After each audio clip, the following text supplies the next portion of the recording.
thank the chairman. Thank you all for being here today. I appreciate you. As you know, I'm a big fan of the Coast Guard, the work you do, and I've been supportive through the years. I'm going to get in the weeds a little bit today and have a little bit of tougher questions. I just wanted to go over something first.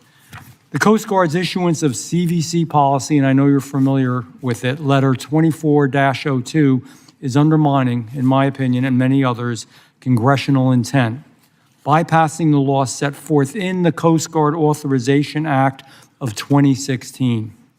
And it's putting working fishermen in an impossible position. We should be working with this fishermen, trying to help them. I believe it should be withdrawn immediately. I want to say that again. I believe it should be withdrawn immediately.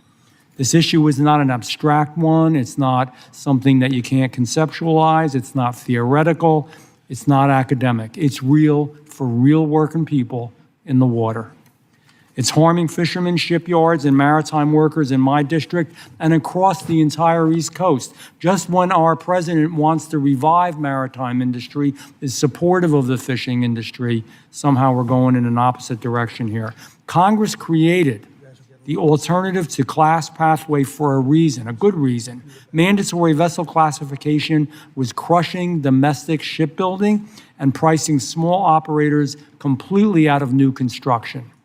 Lawmakers deliberately, purposefully chose a different model, one that allows safe, modern new builds which are overseen by independent marine surveyors, not monopolized by classification societies.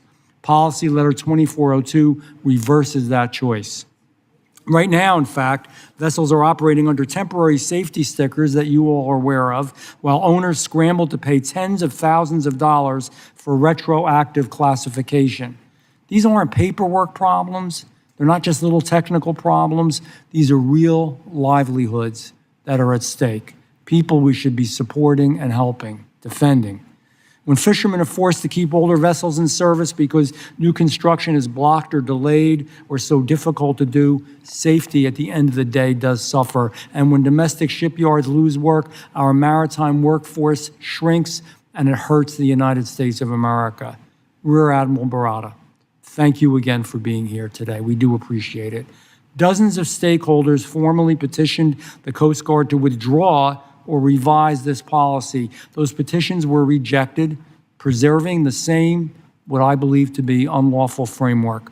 Why is the Coast Guard choosing to enforce class-based control through a policy letter rather than following U.S. statute, the statute that Congress wrote, and remaking the process the law requires? Congressman, we are tracking this issue very closely, obviously, and we appreciate the concerns of the folks in your district. And we know that Cape May is not the only thing. There's some fishing fleets there that are quite active and do quite a bit of work. Part of that oversight, though, is the safe operation of those. And so that policy letter is an attempt for us to put a safety standard in place that is that can be complied with, that can be understood broadly and applied broadly. We know that there's not an easy way to comply with it right now, and that's why we're trying to take no action on those fishing vessels while we do that. We have worked. We have met with the groups, several groups. One last week of marine surveyors, and one this week, and we think we have a way forward to help the fishermen resolve that. In the meantime, we don't want to impact their operations while we determine that way forward for them.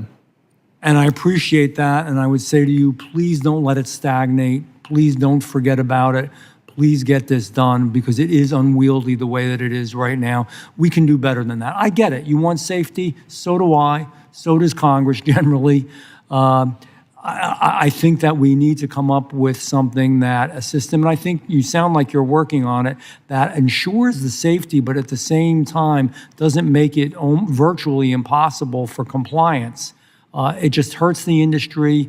It's hard enough. We're always competing with the rest of the world for everything, and that even includes fishing in some ways these days. So we want to help our fishermen, our American fishermen, as much as we can. We need your help with that. We need your support with it. And I'm not only speaking for them, but for people in general who value what they do. So I would say to you, I hope it doesn't take years to straighten this out, that this is something you can focus on, make a main priority, and any, reports that you have or any progress that you make, I would appreciate it if you would keep in touch with the committee and also make sure that I know about it. It isn't only Cape May and the whole Jersey coast. I have Ocean County, Cape May County, Atlantic County, but it's the whole damn East Coast. I mean, it's a big deal. So I appreciate you, and please let us know what's going on. With that, I yield back to the chairman.